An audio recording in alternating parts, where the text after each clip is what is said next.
حضرت سلیمان علیہ السلام اللہ کی جلیل القدر نبی تھے۔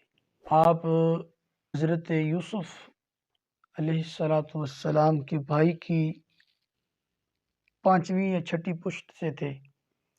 حضرت داؤد علیہ السلام کے آپ بیٹے تھے۔ حضرت داؤد علیہ السلام کو اللہ پاک نے نبوت بھی عطا کی، بادشاہت بھی عطا کی اور دولت بھی عطا کی۔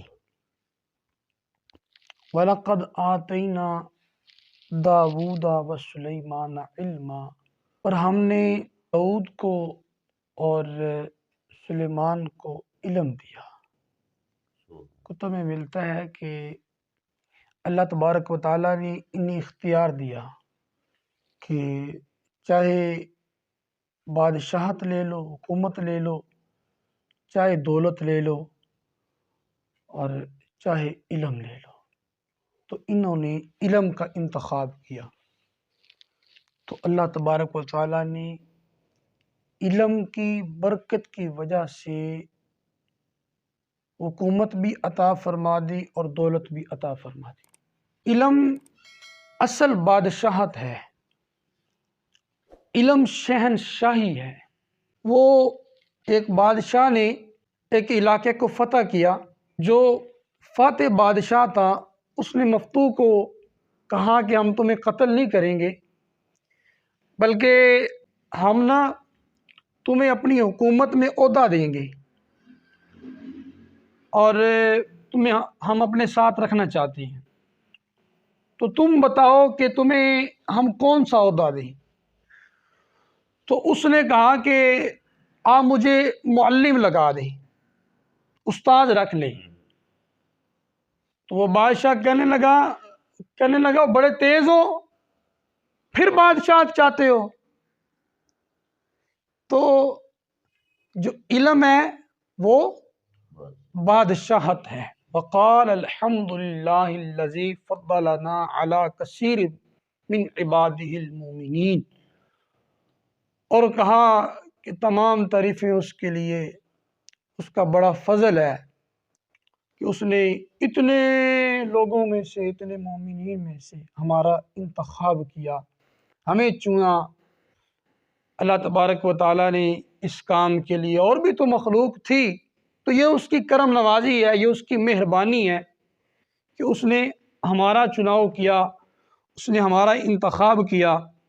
ووارث سلیمان داود، ہم نے سلیمان علیہ السلام کو داؤد علیہ السلام کا وارث بنایا۔ وقال یا ایھا الناس علمنا منطق الطیر واوتینا من کل شیء۔ وقال یا ایھا الناس، کہا ہے لوگو، علمنا منطق الطیر، ہمیں پرندوں کی بولیاں سکھائی گئی۔ اوتینا من کل شیء، اور اللہ تعالیٰ نے ہمیں ہر چیز عطا کر دی۔ ان ھذا لہو فضل العظیم، یہ اللہ تبارک و تعالیٰ کا بہت بڑا فضل ہے۔ سلیمان علیہ السلام کو وہ بادشاہت عطا کی کہ ایسی بادشاہت نہ پہلے کسی کو عطا کی، نہ بعد میں کسی کو عطا کی۔ وحشر لسلیمان جنودہ من الجن والانس والطیر فہم یوزعون، اور حضرت سلیمان علیہ السلام کے لیے جنوں سے، انسانوں سے اور پرندوں سے لشکر جمع کیے گئے، اس لیے جو نظام تھا اس کو بہترین بنانے کے لیے۔ جب حضرت سلیمان علیہ السلام چلتے تھے تو ایک طرف جن ہوتے، ایک طرف انسان ہوتے، اور اوپر پرندے پرواز کر رہے ہوتے۔ یہ اللہ کے نبی کا لشکر جا رہا ہے، اپنی پوری شان و شوکت کے ساتھ جا رہا ہے۔ حتی اذا اتوا علی وادی النمل، حتیٰ کہ آپ وادی نمل میں پہنچے۔ وادی نمل کیا ہے؟ چیونٹیوں کے بستی میں۔ تو کیا ہوا؟ قالت نملۃ یا ایھا النمل ادخلوا مساکنکم، وہ ایک چیونٹی نے کہا اے چونٹیوں جلدی جلدی اپنی بلوں میں داخل ہو جاؤ، اپنے گھروں میں گھس جاؤ، لا یحطمنکم سلیمان وجنودہ وہم لا یشعرون، تو یہاں سے نہ ہو کہ سلیمان علیہ السلام کا جو لشکر ہے وہ تمہیں کچل دے، وہم لا یشعرون، اور تمہیں شعور ہی نہ ہو، انہیں خبر ہی نہ ہو۔ وہ جو چیونٹی تھی جس نے یہ اعلان کیا تھا، امام فخر الدین رازی رحمۃ اللہ تعالی علیہ لکھتے ہیں کہ اس چیونٹی کو یہ علم تھا کہ جو اللہ کے نبی کا لشکر ہوتا ہے وہ جان بوجھ کر چھوٹی سی جان کو بھی ضائع نہیں کرتا۔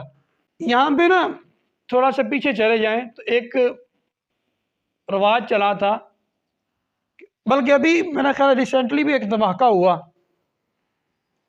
کیا کرتے ہیں؟ دھماکہ کرتے ہیں، قاتل بھی مسلمان، مقتول بھی مسلمان، مسلمانوں کے بچوں کو مسلمانوں کے بازاروں میں بم باندھ کے کود پڑتے ہیں، اور پھر اللہ اکبر کا نعرہ لگا دیتے ہیں، پھر کہتے ہیں ہم نے یہ کیا، ہم نے یہ کیا۔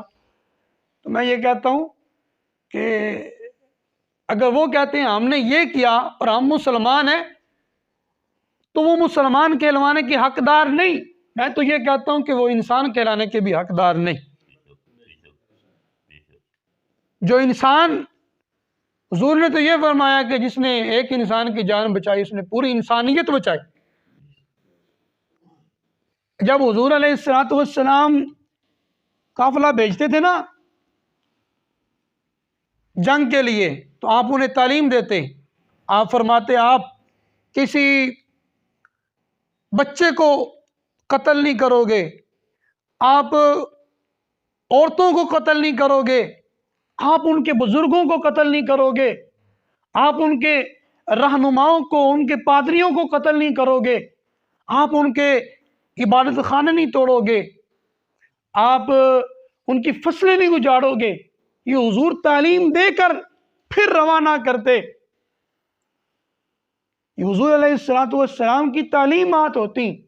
حضور تو یہ فرماتے کہ کافر کے بچے کو بھی قتل نہ کرو، لیکن یہاں پہ کیا ہے؟ یہاں پہ وہ مسلمانوں کے بچوں کو شہید کر رہے ہیں اور بڑی فخر سے ذمہ داریاں قبول کر رہے ہیں۔